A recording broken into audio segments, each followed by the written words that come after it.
Did you know that we're on the threshold of a new golden age? A time that has been long prophesied by the ancients, the age of Aquarius, the return of the divine feminine. Hi, I'm Claire Stone, and I've been working with the angelic realms since I was 14 years old. I believe that each and every soul has a divine purpose, and uncovering this purpose is the ultimate homecoming of the soul.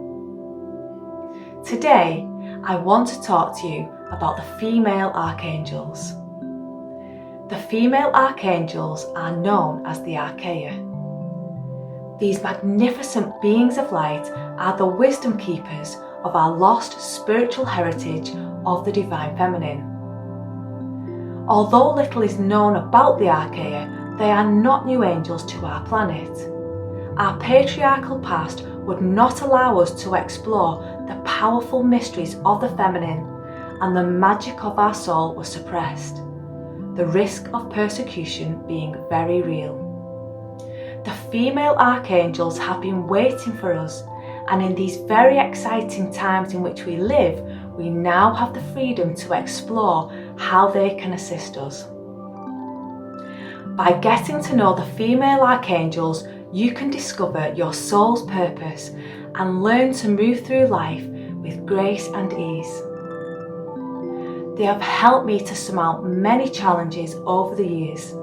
Like when I was 14 years old, I had anxiety and agoraphobia. For around 2 years, I couldn't venture far from my home.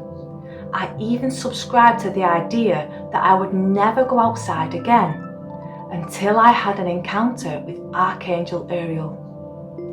This angel taught me how to overcome my fears.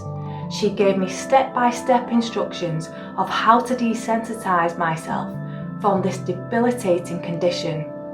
I received months of psychotherapy from an angel. How awesome is that?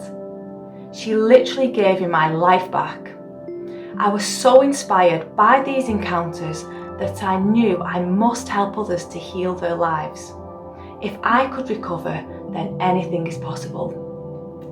I'll be appearing at Hay House Ignite, where I'll be guiding you to heal and rebalance your life, truly step into your power, and to co-create your dreams into reality. Ignite is taking place on Saturday, the 25th of April in London. I hope to see you there.